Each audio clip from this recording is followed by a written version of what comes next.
or money is the root of all evil, or the lack of having money for a lot of people is associated with the lack of having things.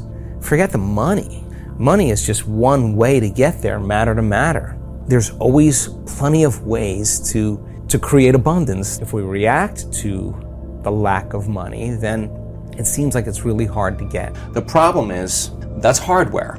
So we think neurologically within the circuits of that past experience, yes, and we feel chemically within the boundaries of that emotion, which would say, for example, be lack. I want this experience in my future, and your brain automatically predicts and projects how far in the future you think it's going to take. I'm using my lack to reaffirm my dependency, my addiction, my conditioning. That's my relationship with money, is that I put my attention on money because I don't have it. The relationship with money is, of course, built on lack. And so when they don't have it, they feel bad. And the stronger the emotion we have to our lack, the more we put our attention on the fact that we don't have it. A person has forgotten that they're creating reality because what they're creating is lack.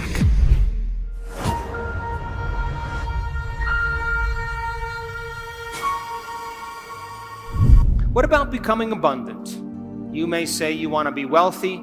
Wealth is a state of mind. And then ultimately what? Make $1 million? Why not? If that's your goal, to reflect your purpose, then you should arrive at it.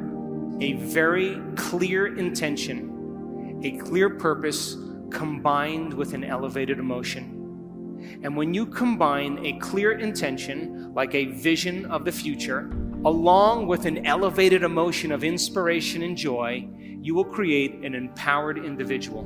But here's the problem. To the materialist who's waiting for their wealth to show up to feel abundant, they're in their past. The person who's waiting for the success to feel empowered is in their past. The person who's waiting for their healing to feel wholeness, they're in their past.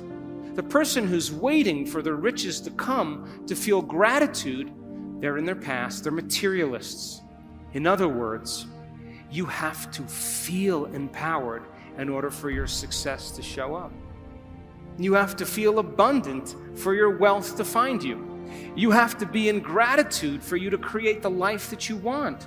And by you teaching your body emotionally what that future could feel like ahead of the actual experience, is changing your biology.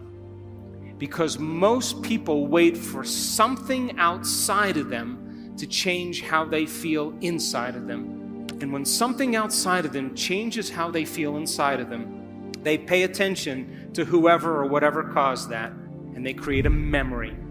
That's the old model of reality of cause and effect. The new model of reality is about causing an effect. You can't wait for your success to feel empowered. You have to be empowered to create the success. And when you teach people how to do this, and they move into a new state of being, they begin to create the life that they want. But to the materialists, they would say, well, no, I'm going to wait for my money to come and then I'm going to give thanks. And those people pretty much are living by the emotions of the past. And if you're living by the emotions of the past, you are viewing your future through the lens of the past, and your vision will fade. Because when you bring up an elevated emotion, you will see the vision clearly. And leaders in history that changed the world knew how to change a culture. Look at Martin Luther King. You share the same brain as Martin Luther King. And being defined by a vision of the future begins to change a culture. But most people have the same thoughts or the same intentions, and they live by the same familiar emotions, and for the most part, they're in their past. But most people, by the old self, are living from past memories that are created from knowledge and experience from something that happened outside of them. Think about people who have relationships with money, right, from the past. All beliefs are based on past experiences. So you have an experience where you lose money, you have an experience where money's taken away from you, you have an experience where you don't have enough, you're living in a place where there's not enough money or a family that's not enough money, then the emotion that most people are living by on a moment-to-moment basis is lack. like I'm in lack of having something that I want. Now, there's nothing wrong with that because the experience changes your emotional state. You freeze the frame, you take a picture, you go to school, you study really hard, or you study on your own, you develop some skills, you make the right choices, you start saving money, you start learning from your mistakes, and then the game is how many things can you accumulate, and that accumulation then you associate with being wealthy or being abundant or being successful. And some people get really good at it. But for the most part though, when we create from three-dimensional reality, we're creating from lack and separation. In other words, you're driving down the road and you see someone driving a car that all of a sudden you realize that you don't have. The moment you become aware that that person has that car and you don't have it, you're in lack of having it, right? So what the brain naturally does is it naturally creates you driving that car. And you have an image of yourself driving that car and you start identifying, wow, that would be a greater experience for me to have. The problem is the distance between the thought of what you want and the experience of actually happening for most people is the concept called time, between cause and effect, right?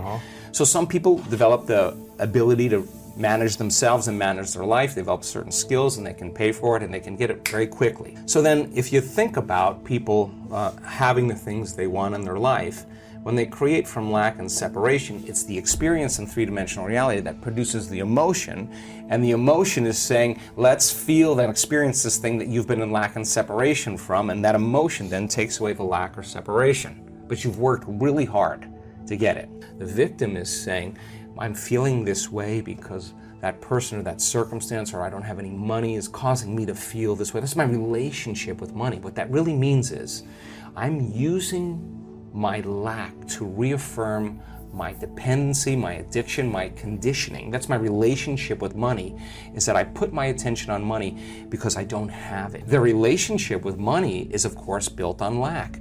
And so when they don't have it, they feel bad. If you complain about money, if you judge people who have it, if you rush when you're in lack, if you cheat when you don't have what you need, an abundant person doesn't do that. You got to look at that and say, I got to break these habits. Yes. Oh my God, if I truly want to be abundant, I can't act this way. A belief is something that you keep thinking enough times that you hardwired in your brain and it becomes an automatic program. And we have beliefs about all kinds of things, money, relationships, God, whatever it is. It's all based on what we've been told or our past experiences, right? The boundaries of those beliefs are our emotions, right? So let's just say you got betrayed or somebody abused you or your father told you that money was bad and there's never enough of it or whatever. That's a story, okay? But somehow it left an impression on you. Remember that event very clearly, and that's kind of rooted in who you are. Okay, so that emotion then is the boundary of our belief. How you think and how you feel creates your state of being. If you take a thought and a feeling, a thought and a feeling, a thought and a feeling, a thought and a feeling, that's called an attitude. You say, I have a good attitude today. You have a series of negative thoughts that are connected to a series of negative feelings. You say, I have a bad attitude today. So attitudes are just shortened states of being. Good attitude in the morning, bad attitude in the afternoon. If you take an attitude, and you keep those up, and you string attitudes together, you create what's called a belief. And a belief is just an extended state of being.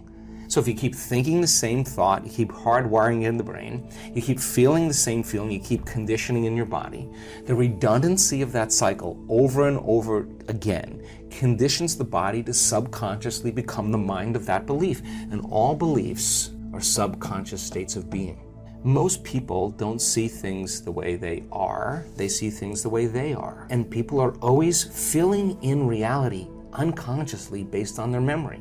They could be married to a person for 40 years and they don't see the person, they see the memory of the person. So how do we change a belief or perception about ourselves for our lives? Okay, we've studied this. Okay, let's just say that lack is ingrained in there. You got the story, you lived on the streets, you lost everything, you got betrayed, your business partner took everything, took your wife, you got the story in the hand. Okay, you gotta start telling the new story of the future, right? You gotta believe in that future more than you have to believe in the past. So how do you do that? You only believe in the past when you feel the emotions of the past. The only time you're gonna believe in the future is when you feel the emotions of the future, right? So in order for us to change a belief or perception about ourselves and our lives, we have to make a decision with such firm intention that the amplitude of that decision carries a level of energy that's greater than the hardwired programs in your brain and the emotional conditioning in your body. And your body literally has to respond to your mind. that the choice that you're making to change in that moment becomes a moment in time that you never forget. And here's the key. The stronger the emotion you feel when you make that choice, the more you'll remember the decision. Okay, so then how do we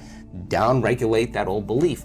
If the trauma created an emotional quotient of 6 or 7, then your decision to change your beliefs got to be a 9. Right. And you got to come out of your resting state, and that moment has to define you. You could say, I know exactly where I was, the time of day it was, who I was with, when I made my mind up to change, right? Because you created a long-term memory. But if the amplitude of that emotion is greater than the betrayal, boom, the body starts responding to the mind, and you're actually giving your body a taste of the future emotionally.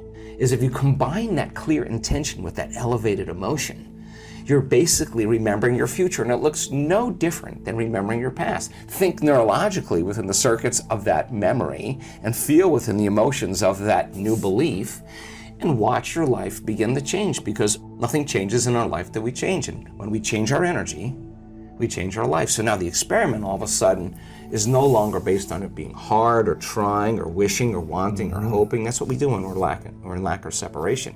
It's about change of your vision, like that vision of the future you have to keep alive in your mind. Even if your reality is falling apart, and that's happened to a lot of people. I mean, there are people that come to our work living in the back of their car. Right. And now they're living very well, or bankrupt, and now their companies are just thriving. Yeah.